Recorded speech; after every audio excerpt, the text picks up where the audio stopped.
Okay, so when I was younger, I used to be so shy.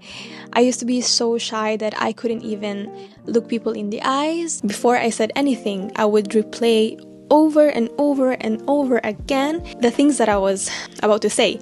And in the end, I didn't say anything at all. And my mind would go blank and my heart would race so much. So if this sounds like you, then keep on watching, because today I'm going to share all the things that I've learned and all the things that was really helpful for me and what was not helpful. I read a lot of books because it came to a point that I developed social anxiety, so I just really wanted to help myself. And actually, those books really helped me. What didn't help was a lot of videos on YouTube or all over the internet. I found that most of the tips were just generic. I mean, they made sense, but they weren't really explaining all the things that are behind that. Why is that helpful? Why? I mean, I just really wanted to make a video as if I'm talking to my younger self. First off, I just want to make a distinction between being shy, being an introvert, and having social anxiety. For me, being shy is a feeling that is temporary. It's usually situational. So for example, you feel shy around new people, and I want to stress this thing. Being shy is not a personality trait. It's not. Please don't identify yourself as shy, because it's just learned behavior. Being an introvert, it's actually when, for example, you enjoy your me time, your alone time, or when you're with your closest people. So that's how you recharge your social batteries. For example, if you're an extrovert, you actually thrive in those social situations, like in parties, meeting new people. It doesn't mean that if you're an introvert, you don't enjoy these things. But when you're like in these social situations, they're a little bit stressed. So your social batteries kind of and then you realize that you want to go home. That's me. Anyway, and having social anxiety, you feel this blockage. You physically cannot be in social situations that you feel are uncomfortable. You're in a fight or flight mode. I actually had experience of social anxiety. You feel physical symptoms, like your mind would freeze. I would be so nervous. I wanted to talk, but no words were coming out of my mouth. And it's a hard concept. I feel like if you never experience this, you'll be like, but it's not that simple. I promise, it's not that simple. You're in your head a lot. The more that you replay things, conversation in your head, and the more that it becomes dumber and dumber, in the end, you just won't say a word. Having social anxiety is tougher. But one thing that I learned, and this is the key, having social anxiety is not a personality trait as well. I want to stress this. It's learned behavior. Like you learn this behavior, you can actually unlearn them. Sorry. I repeat this because I think this is really important, and that was really a game changer for me. Unlearn them and replace them with healthier behaviors. I want to take a minute for that to sink in. What really helped me to unlearn these behaviors? 1. Challenge your self-limiting beliefs. And this usually starts in your head with negative thoughts that you kind of repeat in your head all throughout the years, and it just become ingrained in you. You start to identify with these thoughts, and it actually becomes who you are, or who you think you are. So if you say to yourself that, oh, they're judging me, I cannot fit in, I'm shy, I am weird, then if you repeat this thought for a long time, you really start to believe in those. But the thing is, are these thoughts even real? Or is it you that perhaps you started to believe these things, so you feel that it's real? I know this is a little bit of a complicated concept, so I will make an example. So for me, I used to believe that I couldn't fit in, or I felt like I didn't belong. I wouldn't be able to make friends outside my Filipino community, because when I was younger, I was bullied and they made me feel like I wasn't a part of them. I just felt an outsider. And I just thought and believed that, okay, I really cannot be friends with this type of people because we're so much different. Fast forward to now, I just realized that it's not true. Because, for example, the colleagues that I have before in my previous job, they made me realize that there are amazing people out there and they don't have to have the same background as you, like culturally. They could actually appreciate the quirks that you have. Makes me realize that those thoughts that I believed before are not true. I want you to think, okay, what are the self-limiting beliefs that I have?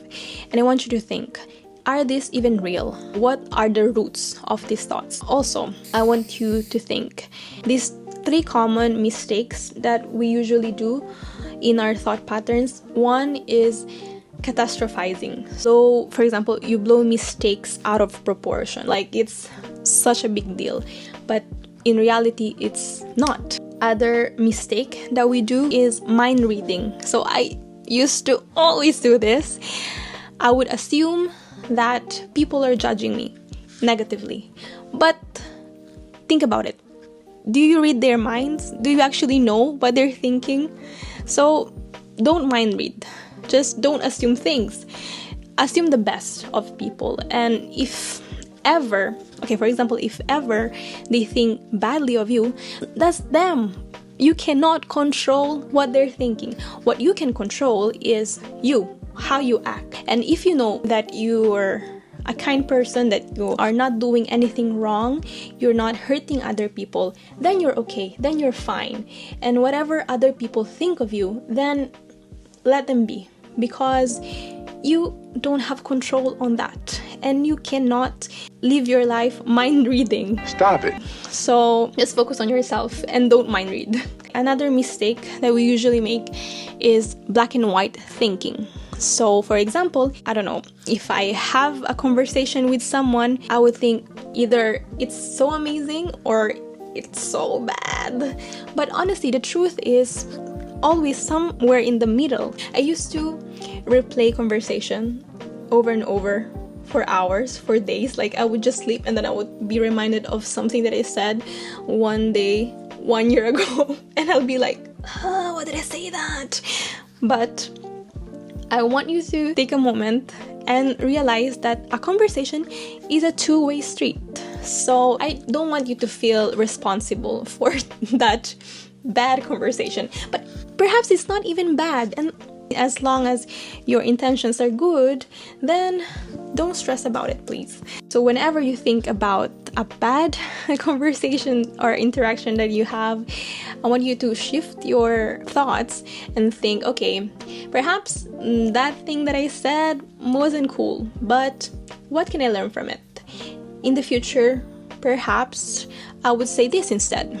So just think of it as a learning experience rather than something that you would cringe. And recap. First is challenge your self-limiting beliefs. Okay, ask yourself, is this thought really true? What are the roots of these thoughts? Is this really true, or is this just something that I've been telling myself for such a long time that I started to actually believe in that? Okay, second tip is put yourself out there. So what I mean by putting yourself out there, watching videos like this, reading books is fine, is a nice start, but what actually really helps, I'm sorry to say that, I know this is not what you want to hear, but what really helps, it's actually putting into practice what you learn. So after you watch this video, don't just pat your shoulder and be like, okay, I'm not sure anymore, bye.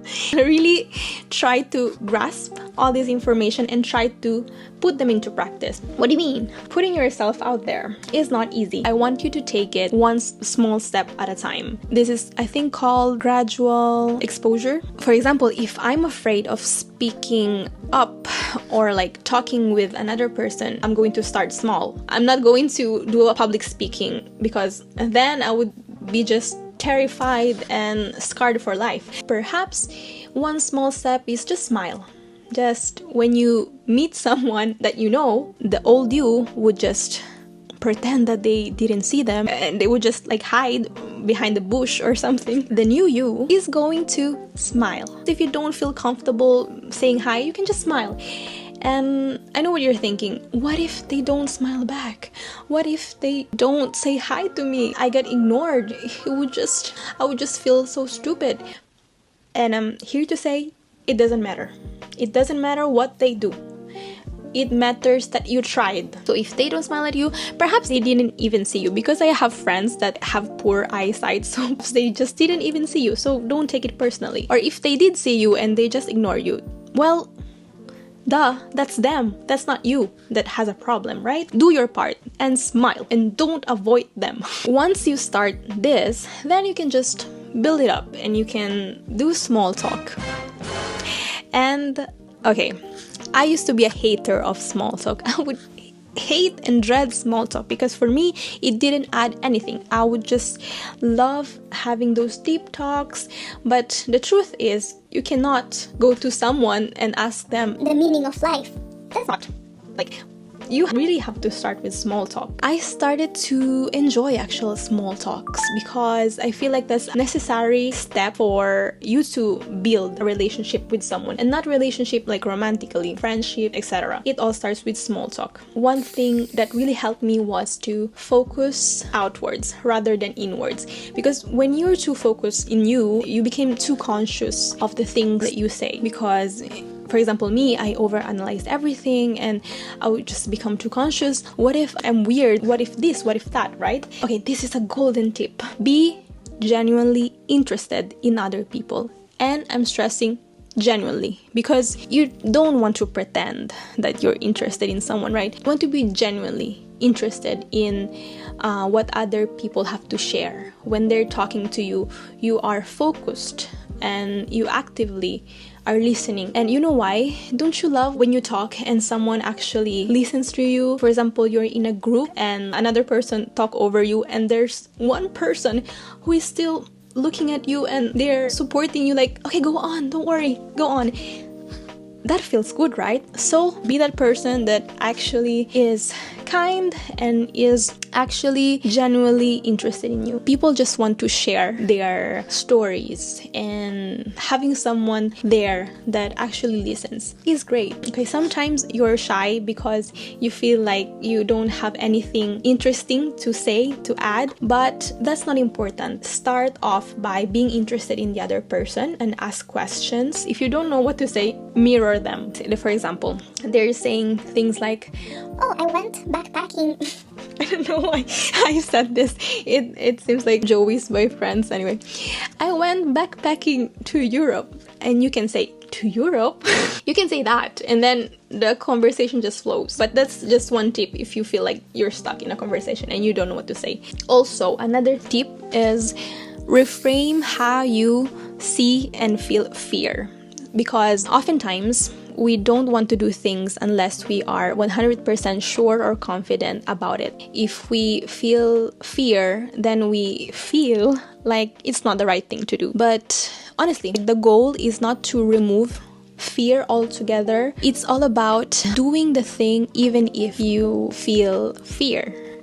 It's actually pushing yourself to do it, even if you're afraid. I have read an interesting quote, and that really stuck to me, and it's a Mark Twain's quote, and it says, "Courage is not the lack of fear, it is acting in spite of it." So, I'm gonna let that sink in. Basically, what I want to say is, don't change your feelings, change your actions. So it's okay if you mess up. The important thing is you try your best. And if you don't succeed, it's okay. You can try it the next time. Okay, and then the last tip is to reframe how you see rejection or awkward moments. One thing to keep in mind is that not everyone will like you. Not everyone will click with you. And that's okay. You can be the prettiest flower but there's someone out there that doesn't like flowers.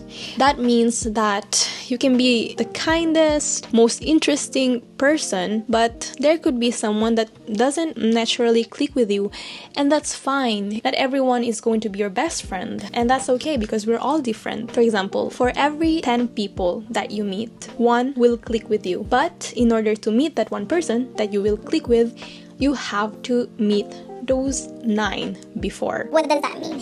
Don't give up.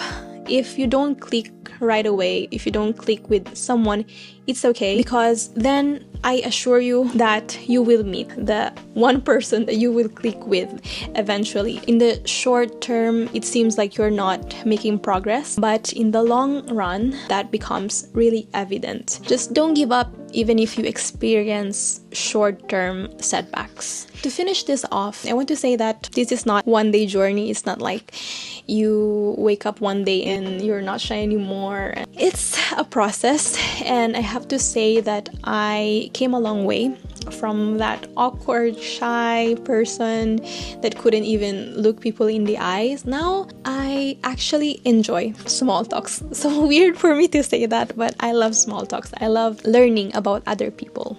So those things that I once dreaded, I actually enjoy right now, which is weird. And this is not to say that all my conversations are smooth. I still feel awkward sometimes, and I say dumb stuff. Sometimes I feel uncomfortable. That still happens. I remind myself that it's okay to feel that way. I don't blame myself and think about it all over again. I just move on. So I want you to know that you're not alone. If you struggle to fit in, to find your group of friends, just know that I've been there, and it definitely gets better, and you will definitely meet the right people at the right time.